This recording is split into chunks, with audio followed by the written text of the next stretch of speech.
হুয়াল্লাযী আরসালা রাসূলাহু বিল হুদা ওয়া দীনিল হাক্কি লিইয়ুযহিরাহু আলাদ দীনি কুল্লিহি ওয়া কাফা বিল্লাহি শাহীদা।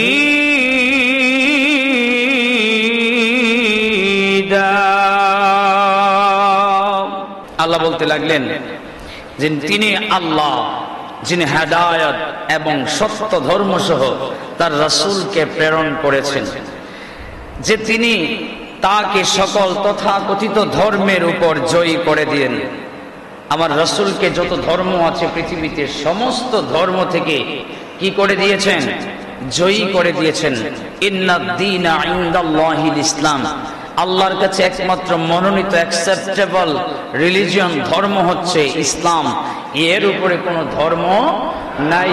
এটাই হচ্ছে পৃথিবীতে সত্য ধর্ম, এর উপরে কোনো সত্য ধর্ম নাই। যারাই যেভাবে দলিল, যারাই যে কোনো প্রমাণ পেশ করুক না কেন, সব প্রমাণ এবং দলিল আল্লাহর দলিলের কাছে বৃথা। কথা বলেন ঠিক কিনা? আল্লাহ যেটা বলেছেন সেটাই সঠিক এবং এটাই দিবালোকের মতো সত্য। তো আল্লাহ বলেছেন আল্লাহর সুনজরই যথেষ্ট। আল্লাহর সুনজর যদি কারো উপরে থাকে, সে কি কোথাও কোনো জায়গায় আটকাইতে পারে? কথা বলেন, পারে? আসুন ভাইরা আমার, গভীর মনোযোগ দিয়ে শুনি।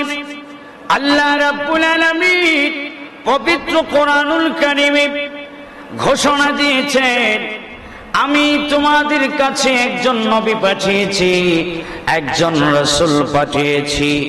আল্লাহ বলেছেন শুধু নবী পাঠাই নাই, শুধু রাসূল পাঠাই নাই, আমি আল্লাহ রাব্বুল আলামিন তাকে একটা সত্য ধর্ম দিয়া ওই নবী সহকারে বানায়া দুনিয়ার জমিনে পাঠাইছি। ওই নবীর এত মর্যাদা, এত সম্মান, এত ইজ্জত আল্লাহ রাব্বুল আলামিন দিয়েছেন। অন্য আয়াতের মধ্যে আল্লাহ বলেন, ওয়ামা আরসালনাকা ইল্লা রাহমাতাল লিল আলামিন।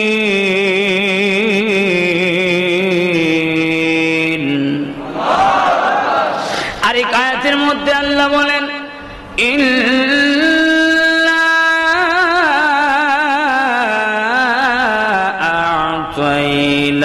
আ'তাইনাকাল কাউসার। আল্লাহ বলেছেন আমি নিশ্চয়ই নবী আপনাকে কাউসার দান করেছি, যেটা আর কাউকে দান করি নাই। সুবহানাল্লাহ। আসতে না জোরে। এগুলো নবীজির গুণাবলী, এগুলো নবীজির গুণাবলী, ফজিলত চলছে, মিলিয়ে নিবেন। আর আমার নবী কি বলতে লাগলেন? আমার নবী বলতে লাগলেন, মুসলিম শরীফের হাদিস, নবী ডাক দিয়ে কয়ে পৃথিবীর মানুষরা শোনো, আনা সাইয়্যিদুন নাস ইয়াউমাল কিয়ামা। তোমরা কি জানো আমি নবীজি কিয়ামতের ময়দানে সকল মানুষের সরদার হব, নেতা হব? চিৎকার মেরে কন্যা সুবহানাল্লাহ। আরে ভাই, কিয়ামতের ময়দানে যখন মানুষগুলি আনাচ্ছি বলে দৌড়াবে, যখন মানুষগুলি চতুর্দিকে দৌড়াতে থাকবে, দিক বিদিক দৌড়াতে থাকবে, কাউরে খুঁজে পাবে না, কারো কোনো সাহায্য নিতে পারবে না, কারো কোনো সহযোগিতা পাবে না, কোনো হেল্প পাবে না। আমার নবী কয়, ওই দিন আমি নবী রব্বি হাবলি উম্মতি বলবো, আর আনা সাইয়্যিদুন নাস ইয়াউমাল কিয়ামা। আমি ওই দিন সকলের সরদার হব। কিয়ামতের ময়দানে আমি যা কিছু বলবো আমার রব তা কিছু মেনে নেবেন এবং শুনবেন। কারণ আল্লাহ রাব্বুল আলামিন আমাকে যেই দায়িত্ব দিয়ে পাঠিয়েছেন, আমাকে যেই কথাগুলো বলার জন্য মানার জন্য বলেছেন, আমি নবী সব কিছু মেনে চলেছি, আমি সব আদেশ নির্দেশ পালন করেছি। কোন সুবহানাল্লাহ। আমি নবী এত কষ্ট করেছি, উহুদের ময়দানে দান মোবারক শহীদ করেছি। আমি আমার জন্মভূমি ছেড়ে এই মানুষদের জন্য, উম্মতের জন্য, আমি এই ধর্মের জন্য, যেই ধর্ম দিয়া আল্লাহ রাব্বুল আলামিন পৃথিবীতে আমার রাসূল বানায় পাঠাইছে, এই ধর্মের জন্য, এই ধর্মের কারণে, এই উম্মতদের কারণে আমি আমার জন্মভূমি ছেড়ে দিয়ে আমি মক্কা থেকে মদিনায় গিয়েছি, হিজরত করেছি। মক্কায় মানুষও আমারে বিতাড়িত করেছে, মক্কায় আমাকে নির্যাতিত নিপীড়িত করেছে, এমনকি মদিনায় যাওয়ার পরেও আমাকে নির্যাতন নিপীড়ন করেছে। আমি নবীজি সহ্য করেছি, তবু আমি আল্লাহর অর্ডার পালন করেছি, আদেশ পালন করেছি। শুধু তাই নয়, তায়েফের ময়দানে আমার শরীর মোবারকি, বদন মোবারকের মধ্যে, বডির মধ্যে আঘাত করেছি। তায়েফের যুবকরা কাছ থেকে না পেয়ে দূর থেকে পাথর মেরে মেরে আমাকে কি করেছে, পাথর মেরে মেরে আমাকে আঘাত করেছে। আমার শরীর মোবারক থেকে রক্ত ঝরেছে, তবু আমি নবীজি সহ্য করেছি। জিব্রাইল এসে বলে, ইয়া রাসূলুল্লাহ, নবী হে, আপনি একটাবার বলুন, আমি এই তায়েফের ময়দানটাকে একবারে ভেঙে চুরে চারখাড় করে দিই। জিব্রাইল বললেন, ও নবী বললেন, এর জিব্রাইল, তুমি কি জানো আমি তায়েফের বাসী যারা আমাকে মারছে আমি তাদেরও নবী কন্যা। সুবহানাল্লাহ। তা আল্লাহর যত কিছু সবকিছু মানছে নবী। এবার নবী যদি বলে, আল্লাহ মানবে কি মানবে না? আরে আমার ভাইরা, গভীর মনোযোগ দিয়ে শুনবেন। এরপরে আমার নবী কয়, নেতা যা বলে তাই শোনা লাগে, ঠিক কিনা বলে? নেতা যা কয় তাই শোনা লাগে। এটা আমাদের দেশেরই পাতি নেতা, সাথী নেতার মতো না। হ্যাঁ, যেই নেতাগুলো কালকে দেখলাম নেপালে অবস্থা, ভারতেও শুরু হয়ে গেছে। এরার নায়ক নাকি বাংলাদেশ, শ্রীলঙ্কায়, এরপরে বাংলাদেশ, শুরু হয়ে গেল নেপালে, এরপরে গতকাল শুরু হলে ভারতে। নেপাল যেটা আমার কাছে ভাল লাগছে সেটি হচ্ছে আপনার হেলিকপ্টার বা প্লেন যেটাই বলেন, ওইটার রশি দিয়া দেখলাম হাফ প্যান্ট পরা অবস্থায় কিছু এমপি মন্ত্রী পালায়ে যাইতেছে। রশি ধরে ধরে হেলিকপ্টারে ওঠার সুযোগ নাই, তো হেলিকপ্টার থেকে রশি ছাড়ছে, ওই রশি ধরে ধরে কি করছে, তিনটা দেখলাম হাফ প্যান্ট পরা, হ্যাঁ, আপনার পালায়ে যাচ্ছে।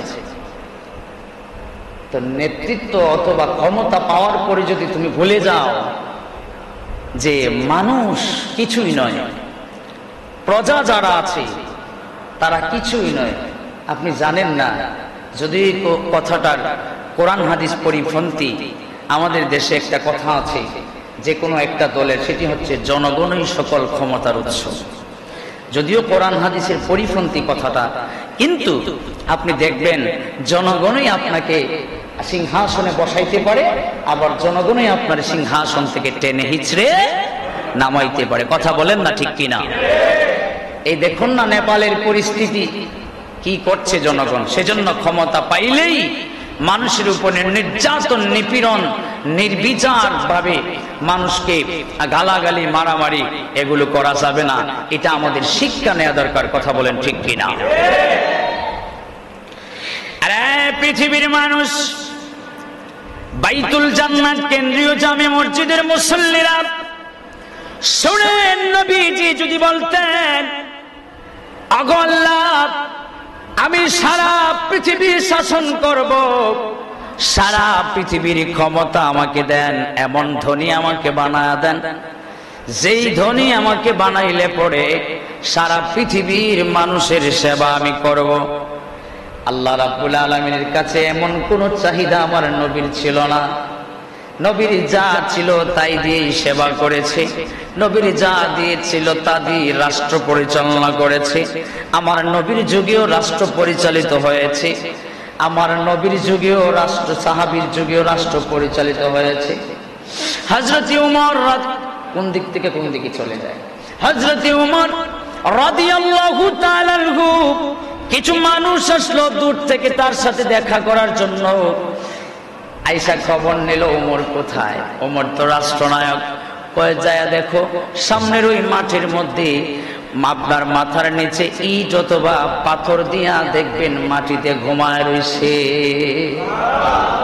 অথচ অর্ধ পৃথিবীর বাদশাহ। আর আমরা দেশের বেশি না 200-400 ফুট ফায় যদি মেম্বার হইতে পারে কোন রকম, তো হের লাগামো ধরে আর টাইম নেওয়া আটকানি যায় না। কথা বলেন না কেন? যত চাউল চুরি, এর রানী বেটি, বিধবা বেটি, হ্যাঁ, গর্ভবতী, হ্যাঁ, যত আর কি কি কয়, পানির দেওয়া টিউবওয়েল, এই আপনার অর্থাৎ যত আপনার নিম্ন স্তরের চুরি আছে সব মেম্বার আর চেয়ারম্যানের কাছে।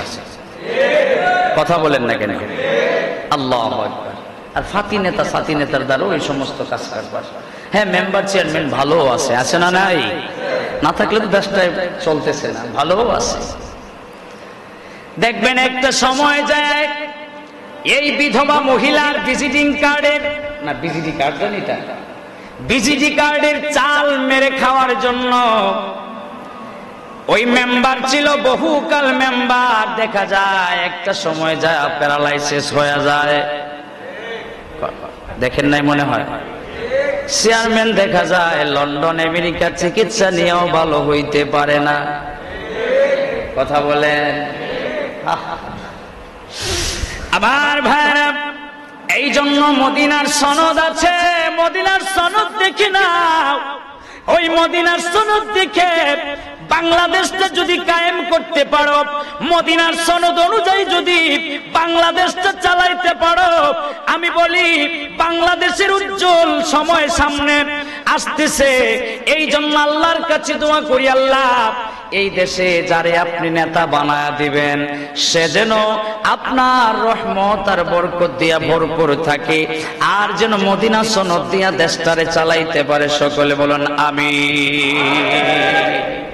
আনাইলে ফাতি নেতা সাথী নেতা চাউল সুর, টিউবওয়েল সুর, গম সুর, রাস্তা সুর, রড সুর, বাস সুর, মূলা সুর, আলু সুর, ডাইল সুর, এই সমস্ত নেতারে আমরা চাই সবসময় দোয়া কর।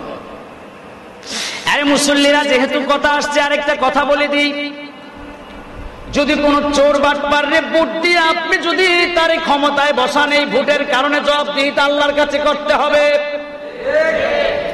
যদি কোন ডাকাত সন্ত্রাসকে ভোট দিয়ে আপনি ক্ষমতায় বসান, এই ভোটটা দেওয়ার কারণে ডাকাত সন্ত্রাস ক্ষমতায় যাওয়ার কারণে যতগুলি মানুষের হক মেরে খাবে, রাস্তা ব্রিজ কালভার্টের হক মেরে খাবে, ওই নেতার সাথে আপনারও শাস্তি ভোগ করতে হবে। আরে আপনার ঠিক কইলেও ঠিক, না কইলেও ঠিক, এটা কোরআন হাদিস বলে, আমি নয়। কোরআন হাদিস বলে, এটা আমি নয়। এটা আপনারা ঠিক কইলেও ঠিক, না কইলেও ঠিক। এই জন্য ভাইরা আমার, ভোটটা একটা আমানত জিনিস, যেখানে দিবেন বুঝে শুনে দিবেন, যেখানে সেখানে দেয়া যাবে না। যারা দেশ ও দেশের উন্নয়ন করবে, আল্লাহ যেন এমন একজন নেতা আমাদের দেশে তৈরি করে দেয়। বলেন আমিন। আসুন ভাইরা আমার, আবার কিছু কিছু ফাতি নেতা আছে এমন হইতে পারে, গন্ধ খুঁজবো হুজুর দিকে রাজনীতি নিয়ে আলাপ করে। হুজুররা বেটা তুই যে রাজনীতি বুঝো, এর চেয়ে আমি যদি 4 গুণ বেশি রাজনীতি না বুঝি, আয়ো ব একটু, রাষ্ট্রবিজ্ঞানের ছাত্র আমি, তুই তো রাষ্ট্রবিজ্ঞান কি বই চিনস না, তাহলে রাজনীতি কেমনে বুঝবে? কথা বলেন না কেন? তোর যদি জিজ্ঞেস করি যে তুই যে দল করছ, ওই দলের প্রতিষ্ঠাতা এখন পর্যন্ত অদ্যাবধি কে কে, একটু ক, তুই বাপের জন্মেও কইতে পারতি না। এমন গন্ধ খুঁজে। আল্লাহু আকবার। কয় হুজুর আইছে ওয়াজ করতে, রাজনীতি নিয়ে কথা বলে কেন? অথচ ইসলামের রাজনীতি আছে না নাই? রাজনীতিটা শিখাইছে আমার নবী, পররাষ্ট্রনীতি শিখাইছে আমার নবী। মদিনা সনদ দেখেন, যত কিছু কূটনীতি, রাজনীতি, পররাষ্ট্রনীতি, স্বরাষ্ট্রনীতি, সমস্ত কিছু শিখায় গেছে আমার নবী, আর সবকিছুর সমাধান আছে আল কোরআনে। চিৎকার মেরে বলেন আল্লাহু আকবার। কোরআন তো পড়ে না, রাষ্ট্রবিজ্ঞানও পড়ে না, কোরআনও পড়ে না। আল্লাহু আকবার। আসুন ভাই আমার, গভীর মনোযোগ দিয়ে শুনি। এরপরে আমার নবী কয়, আমি এমন নেতা হব না কাল কিয়ামতের ময়দানে আমি এমন নেতা হব, গোটা ৮০,০০০ আলম, গোটা ৮০,০০০ মাখলুকাত, ১৮,০০০ আলমের নেতা আমি হব। আমি যা বলবো আল্লাহ তা শুনবেন। আমার নবীজি সেজদায় মাথা অবনত করবেন। মাথা অবনত করার পরে আল্লাহ রাব্বুল আলামিন বলবেন, নবী গো আপনি মাথারে উঠান। আমার নবী মাথা উঠাবেন না। আল্লাহ বলবেন, নবী গো আপনি মাথা উঠান। আমার নবী মাথা উঠাবেন না। আল্লাহ বলবেন, নবী হে মাথা উঠান। মাথা উঠাবেন না। আমার নবী ডাক দিয়া কই, আল্লাহ আপনার সাথে কথা ছিল কি, আমার একটা উম্মত যদি জাহান্নামে যায় আমি নবীজি কেমনে জান্নাতে যাব? আমার নবী ডাক দিয়ে কই, লাস্ট ফিনিশিং, এর আগে আরো আছে, শুধু বোঝানোর জন্য বলছি। আমার নবী কয়, আল্লাহ একটা উম্মত যদি আপনি জাহান্নামে দেন আমি নবীজি জান্নাতের দরজা খুলব না। আরে নেতারে দিয়েই তো ওপেনিং করায় সবকিছু, তাই না? এবার জান্নাতের দরজা, জান্নাতের ডোর ওপেনিং হবে, উদ্বোধন, বিচার কার্য শেষে জান্নাতের দরজা গেট ওপেনিং হবে। ওপেনিং করবেন কে? আমার রাসূল। জুড়ে কোন না সুবহানাল্লাহ। আবার আমার নবী বললেন, পৃথিবীর উম্মতের গোষ্ঠীরা শোনো, আমি যতক্ষণ আমি নবীজি যতক্ষণ জান্নাতের দরজা ওপেনিং না করব, জান্নাতের দরজা না খুলব, ততক্ষণ পর্যন্ত অন্য কোন নবী, অন্য কোন নবীর উম্মত এই জান্নাতে ঢুকতে পারবে না। এরপর একটা হাদিস শোনায় দিই, মনে রাখবেন। আমার নবীজি বলতেছে, কুনতু নাবিয়্যান ওয়া আদামু বাইনার রূহি ওয়াল জাসাদ। আমার নবী কয়, এ পৃথিবীর মানুষরা শোনো, আমার উম্মতের দলেরা শোনো। আমার নবী ডাক দিয়া কয়, যখন আদম কেবল রূহ আর শরীরের মধ্যে গড়াগড়ি করতেছে, বিদ্যমান রয়েছে, আমি নবীজি তখন পর্যন্ত নবী ছিলাম। চিৎকার মেরে কন্যা সুবহানাল্লাহ। আদম যখন মাটি আলাদা পানি আলাদা তখনও তৈরি হয় নাই, আমার নবী কয় আমি তখনও নবী ছিলাম। সুবহানাল্লাহ, জোরে নাচতে। তাইলে যদি আদম সৃষ্টি মা হওয়ার বহু আগে থেকে আমার নবী নবী, তাইলে যদি বলে কেউ 570 খ্রিস্টাব্দে আমার নবী জন্মগ্রহণ করছে, এইটা কি মাইনা নেওয়া যায়? ওইটা যদি আপনি মানেন তাইলে এই হাদিস তিরমিজি শরীফের হাদিস এটা বাদ। এখন তিরমিজি শরীফের হাদিস নবীর কথা মানবেন নাকি আপনার আমার যে শায়ক, আপনার আমার যে পীর বলতেছে 570 খ্রিস্টাব্দে নবী জন্ম নিছে, এইটা কেমনে আমারে বুঝাইয়া দেন? কন্ট্রাডিকশন নয়? তাহলে বুঝাইয়া দেন আমার এটা কেমনে।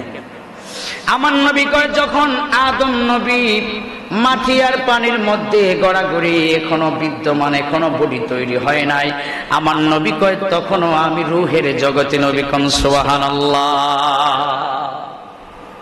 তাহলে 570 খ্রিস্টাব্দে, এর মানে হলো সমাধান, 570 খ্রিস্টাব্দে আমার নবীজি জন্মগ্রহণ করে নাই, আগমন করেছে। জোরে কন্যা আল্লাহু আকবার। আর জন্ম যদি করতই তাহলে তো আমরা যেভাবে করছি এইভাবে করতাম, তাই নয়? এজন্য আমার নবী কি জন্মগ্রহণ করছে? যদি করে থাকে তাহলে আমারে বুঝাইয়া দিতে হবে কেমনে করছে, আর নতুবা জন্ম বলা যাবে। আমরা দৈনন্দিন জীবনে যে শব্দগুলি ইউজ করি, আমাদের ক্ষেত্রে যে শব্দগুলি ইউজ করি, এই শব্দগুলো আমার নবীর শানে, আমার নবীর ক্ষেত্রে ব্যবহার করা যাবে না। আমার ভাইরা শোনেন, এরপরে একটু সামনের দিকে যাই। আমার নবীজি বলতে লাগলেন, এই উম্মতেরা শোনো, আল্লাহ রাব্বুল আলামিন আমাকে অর্ডার দিবেন। অর্ডার দেওয়ার পরে আমি নবীজি জানুনি কি করব? আমি নবীজি সুপারিশ করে করে বলবেন, হে রাসূল আপনি সুপারিশ করেন। আমার নবীজি, আমার আল্লাহ এই কথা বলার পরে আমার নবীজি সুপারিশ করবেন। এটা যত বড় গুনাহগার হোক, যদি নবী চিনে আর নবী যদি উম্মতরে চিনে, এই উম্মতটারে আমার নবীজি শাফায়াত করে, সুপারিশ করে করে জান্নাতে পৌঁছায় দিবে। এই জন্য মুসলমান বলেন, নবী চিনার দরকার আছে না নাই? নবীর শানে কিছু বললেই আমার একদল ভাইরা খুব বেজার হয়ে যায়। তারাও মুসলমান। তারাও কি? জোরে বলেন, তারাও কি মুসলমান। বেজার কেন হবেন? কারণ নবীরে সম্মান দিয়েছেন আমার আল্লাহ। নবীরে সম্মান দিয়েছেন কি? আল্লাহ। একটু গানে গানে এই কথাটা বলি, আল্লাহ দিয়েছে নবীকে সম্মান, তোমার হিংসায় হবে কি? বলেন, আল্লাহ দিয়েছে নবীকে সম্মান, তোমার হিংসায়। জোরে বলেন না, আল্লাহ দিয়েছে নবীকে সম্মান, তোমার হিংসায়। নবীর সাথে বেয়াদবি করলে আমল করে হবে কি? নবীর সাথে বেয়াদবি করলে আমল করে হবে কি? আল্লাহ দিয়েছে নবী হিংসায়। আহা, পারে না। কোরআন হাদিস প্রমাণ করে নবীর মতো কেহ নয়, ঠিক কিনা? কোরআন হাদিস প্রমাণ করে নবীর মতো কেহ নয়। নবীর কণ্ঠের চেয়ে কণ্ঠ কারো যদি বেড়ে যায় হইবে কিভাবে? সব আমল বরবাদ হইবে, থাকবে না কিছুই বাকি। আল্লাহ দিয়েছে নবী তোমার হিংসায়। জুড়ে বলেন, আল্লাহ দিয়েছে।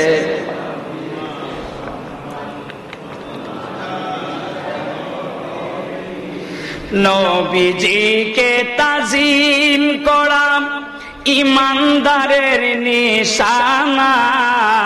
কথা বলে, নবীজিকে তাজিম করা ইমানদারের নিশানা।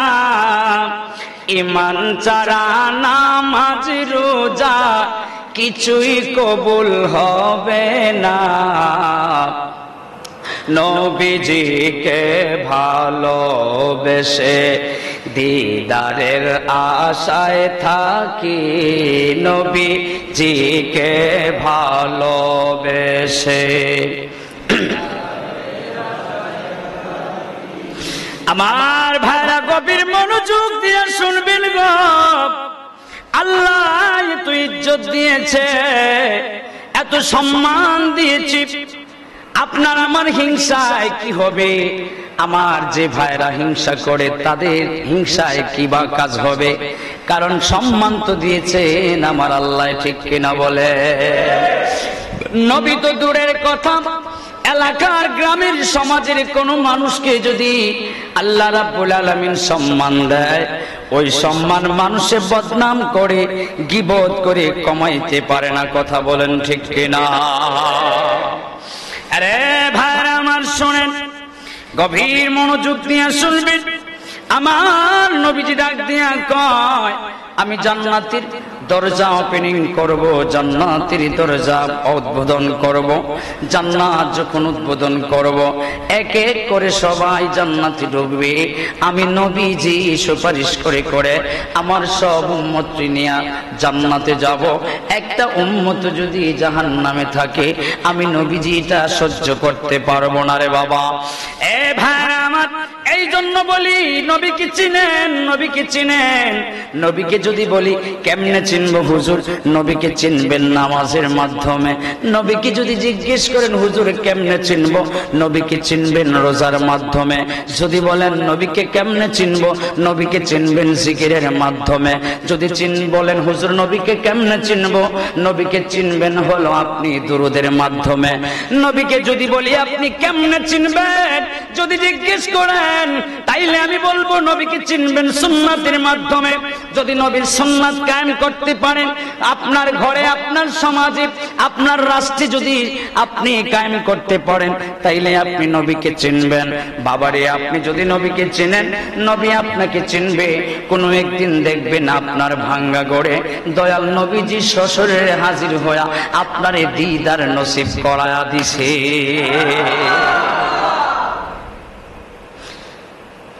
ইয়া রাসূলুল্লাহ নবীজি,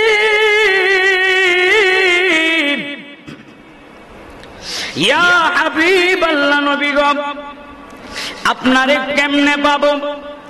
ও মায়ের নবীজি, আমার নবীজির একজন সাহাবী ছিলেন আনাস রাদিয়াল্লাহু তাআলা আনহু। ওই আনাস রাদিয়াল্লাহু তাআলা আনহু জিজ্ঞেস করলেন, ইয়া রাসূলুল্লাহ নবী গো, আপনারে কোথায় পাবো হাসরের ময়দানে? নবী গো, বাস্তব জীবনে আপনারে পাই, আপনারে অনেক সময় পেয়েছি, কিন্তু আজকে আমার মনের জিজ্ঞাসা গো নবী, কাল কিয়ামতের ময়দানে আপনারে কোন জায়গায় পাবো? আরে মুসল্লি ভাই বাবারা শুনেন, ওই কিয়ামতের ময়দানে যদি নবীরে পাইতে চান, নবীরে যদি পাইতে চান, নবীর কাজ করা লাগবে। আর যদি নবীর কাজ না করেন, তাহলে আপনি নবীর দেখা পাবেন না, নবীর দেখা পাবেন না।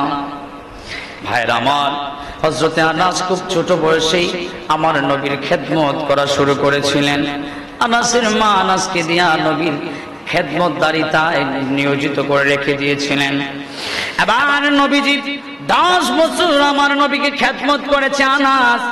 10 বছর নবীর খেদমত করার পরেও, এতদিন নবীর সাথে থাকার পরেও, একদিন নবীরে ডাক দিয়া কয়, নবী গো, আপনারে হাসরের ময়দানে কোন জায়গায় পাবো গো নবী? আমার নবী ডাক দিয়া কয়, আনাস রে, আমারে হাসরের ময়দানে সব জায়গায় পাওয়া। আনাস ডাক দিয়া কয়, নবী গো, না না, এমনি বললে হবে না, আপনি আমারে নির্দিষ্ট করে বলতে হবে আপনারে কোন জায়গায় পাবো। আমার নবী ডাক দিয়া কয়, আনাস রে, আমারে গুরুত্বপূর্ণ 3টা জায়গায় গেলেই পাবা। জোরে সোরে কন্যা সুবহানাল্লাহ। এরা কেমনে বুঝি না রে, আমার নবী তো একজন, আর কিয়ামতের মাঠটা তো ছোট মাঠ নয়, গোটা পৃথিবীর মাঠ। গোটা পৃথিবীর মানুষ ওই কিয়ামতের ময়দানে থাকবে। শুধু কি তাই, ওই কিয়ামতের ময়দানে গোটা পৃথিবীর মানুষ থাকার পরে বুঝেন মাঠটা কেমন হবে? ওই মাঠের মধ্যে 3টা নির্দিষ্ট জায়গার কথা আমার নবীকে আনাস বলে দিলেন। ওই 3টা নির্দিষ্ট জায়গার মধ্যে তুমি আমারে পাবা। নবী গো, 3টা নির্দিষ্ট জায়গাটার নাম কি কি নবী আমার একটু জানায়া দেন। আনাস রে এমন ভাবে ধরলি রে, আনাস তোরে না বইলা তো আমি পারতেছি না। আমার নবী ডাক দিয়া কয়, আমি সারাটা জীবন উম্মতি উম্মতি বলে কাঁদছি। আমি দুনিয়ায় আগমন করার পরেও রব্বি হাবিলি উম্মতি উম্মতি করছি। আমি নবী মার খেয়েছি, রক্তাক্ত হয়েছি, আমি উম্মতি উম্মতি বলেছি। আনাস, আমি যখন রওজা শরীফে যাব, আমি যখন কবরে শুয়ে যাব, আমি যখন রওজা মুবারকে থাকব, তখন মদিনায় শুয়ে শুয়ে আমি রব্বি হাবিলি উম্মতি, রব্বি হাবিলি উম্মতি বলবো। রে আনাস, এরে আনাস, তুমি জানো নি আমি নবী তো উম্মতের পাগল, উম্মত তো আমি নবীর পাগল, কিন্তু আমরা এমন উম্মত সাজলাম, নবীর পাগল আজ পর্যন্ত হইতে পারলাম না। আরে ভাই, যদি কন্যা হুজুর আমিও নবীর পাগল, তাইলে আপনি যদি নবীর পাগল হন, তাইলে আপনার মুখে দাড়ি নাই কেন? আপনি নবীর পাগল হইলে এই মুখের মধ্যে নবীর সুন্নতের উপরে তো খুর বসাইতে পারেন না। আপনি যদি বলেন হুজুর না আমিও নবীর পাগল, তাইলে আমি বলি আপনি কেন 5 ওয়াক্ত নামাজ পড়েন না? আমার নবী নামাজের জন্য এত কষ্ট আর পরিশ্রম করেছে কায়েম করার জন্য। আপনি যদি বলেন ওগো হুজুর আমিও নবীর পাগল, আমি বলবো তাইলে আপনার মুখে তো দুরূদ শরীফের আওয়াজ পাই না, আপনার মোবাইল থেকে তো শুধু গানের আওয়াজ পাওয়া যায়, আমি তো দুরূদ শরীফের আওয়াজ পাই না। আমার বন্ধুরা, আবার নবী ডাক দিয়া বলে, আনাস রে তিনটা জায়গা হলো। এক নাম্বার হলো লেওয়ায়ে হামদের নিচে আমি থাকবো। ওই হাসরের ময়দানে আমি যেখানে নবীজি থাকবো ওখানে ছায়া থাকবে। আমার উম্মতরা, আমার গরিব উম্মতরা, গুনাহগার উম্মতরা সারা মাঠ দৌড়ায়া দৌড়ায়া তৃষ্ণার্ত হয়ে আমার কাছে আসবে। ইন্না আতাইনা কাল কাউসার, আমি নবীর হাতে কাউসারের পেয়ালা থাকবে, আমি আমার উম্মতদেরকে কাউসারের পানি পান করাবো। এই আওয়াজে মানি না আল্লাহু আকবার জুড়ে বলে। এ মুসল্লিরা, তাইলে বলেন নবীর দরকার আছে না নাই? কাল কিয়ামতের ময়দানে কোন জায়গায় ছায়া পাবেন না, কোথাও ছায়া নাই। আমার নবী যেই জায়গায়, ওই জায়গায় যায় একটু যদি আশ্রয় পান। এরপরে আমার নবী কয়, আনাস রে, আরেক 2 নম্বর জায়গা হলো কোথায় জাননি? আনাস রে, মিজানের পাল্লায় আমি দাঁড়ায় থাকবো। আরে আনাস, আমার উম্মতদের নেকি বদি কেমনে ওজন করে আমি নবী নিজের চোখে দেখতে চাই। আমার উম্মতের যদি বদকারি বেড়ে যায়, আমার উম্মতরা তো আখিরি জামানায় যাবে। আমার উম্মতরা গুনাহ করবে বেশি, আমার উম্মতরা বদকার করবে বেশি। আমি নবীজি দাঁড়ায় দেখতে চাই, ওই মিজানের পাল্লার কাছে নিজের চোখে দেখতে চাই আমার উম্মতদের নেকি বদি ওজন কেমনে দেওয়া হয়। আরে আনাস, আমি ওই পাল্লার কাছে দাঁড়া থাকবো। যদি দেখি আমার কোন উম্মতের বদকারের পাল্লা বেড়ে গেছে, আমার আস্তিন মুবারক থেকে, আমার পকেট থেকে একটা কাগজের টুকরা আমি ওই বদকারের পাল্লার মধ্যে দিয়া দিব। ইয়া রাসূলুল্লাহ, নবী গো, আপনার জিজ্ঞেস করতে চাই, ওই কাগজটা যে দিবেন ওই কাগজের মধ্যে কি লেখা থাকবে? আমার নবী কয়, লা ইলাহা ইল্লাল্লাহু মুহাম্মাদুর রাসূলুল্লাহ। আর একটা riwayat-এর মধ্যে পাওয়া গেছে আমার নবী কয় ওখানে লেখা থাকবে দরুদ শরীফ। চিৎকার মেরে কন্যা সুবহানাল্লাহ। এই জন্য বলেন দরুদ শরীফের দরকার আছে না নাই? এই কাজ করবেন দুরূদ পড়েন, চাকরি ডিউটি করেন দুরূদ পড়েন, আপনি বসে আছেন দুরূদ পড়েন, আপনি যে কোনো কাজ করতেছেন আপনি দুরূদ পড়েন, কোনো বাধা নাই। দুরূদ শরীফ পড়তে আপনার ওযুও লাগে না, গোসলও লাগে না রে বাবা। যে কোনো সময় যে কোনো জায়গায় আপনি দুরূদ পড়তে পারেন। ও বাবা জিরানে আমার, এরপরে আমার নবী কয় মিজানের পাল্লায় দাঁড়ায় থেকে ওই কাগজের টুকরাটা আমি দেব। আমার উম্মতের যদি বদকারের পাল্লা বেশি হয়ে যায়, আমি কাগজের টুকরাটা দেওয়ার পর পরই এত ওজন হবে ওই কাগজের টুকরার, বদের পাল্লাটা নিচু হয়ে যাবে আর নেকির পাল্লাটার ওজন ভারী হয়ে যাবে। বলেন নবীর দরকার আছে না নাই? নবী তো একজন, তাইলে কি সময়ে আসরের ময়দানে কাউসারের পেয়ালাও পান করায়, আবার মিজানের পাল্লায় দাঁড়ায়াও দেখে। কথা কন, নবী তো একজন। নবী কয়জন? একজন। এবার আনাস কয় নবী গো, এবার আমি 3 নাম্বার জায়গাটার কথা জানতে চাই। আমার নবী ডাক দিয়া কয়, এ আনাস, সবচেয়ে ভয়ঙ্কর হবে ফুলসিরাতের ফুল। ওই ফুলসিরাতের ফুলের কাছে আমি নবী দাঁড়ায়া থাকবো আর দেখবো আমার উম্মত গুলো পার হইতে পারে কি পারে না। ফুলসিরাতের ফুলের নিচে, আমরার দেশ ফুলের নিচে থাকে নদী সাগর, আর থাকে খাল, থাকে হচ্ছে আপনার গাং, কিন্তু ফুলসিরাতের ফুলের নিচে থাকবে জাহান্নাম। যদি কেউ পড়ে যায় জাহান্নামের ভিতরে চলে যাবে রে বাবা। এবার আমার নবী কয় আমি ফুলসিরাতের নিকট দাঁড়ায় থাকবো, খাড়ায় থাকবো, দেখবো আমার নবী আমার উম্মত গুলো পার হইতে পারতেছে কি পারতেছে না। ও আনাস, আমার এই ফুলসিরাতের ফুলের নিকট গেলে তুমি পাইবা। তাইলে যেই নবী জীবনে থাকতেও পাওয়া যায়, মরণেও পাওয়া যায়, কবরেও পাওয়া যায়, হাসরেও পাওয়া যায়। কাউসারের পান পেয়ালা পান করায়, মিজানের কাছেও থাকি, ফুলসিরাতের পুলেও থাকি, আবার সেজদাও দেয় উম্মতকে মাফ করানোর জন্য। ওই নবী আমাদের দরকার আছে না নাই? নবী নবী করে আর কত কাল আমি কাঁদবো, নবী নবী করে আর কত কাল আমি আপন নয়নে কবে জানি, আপন কবে জানি নূর নবীকে আমি দেখব, নবী নবী করে আর কত কাল আমি,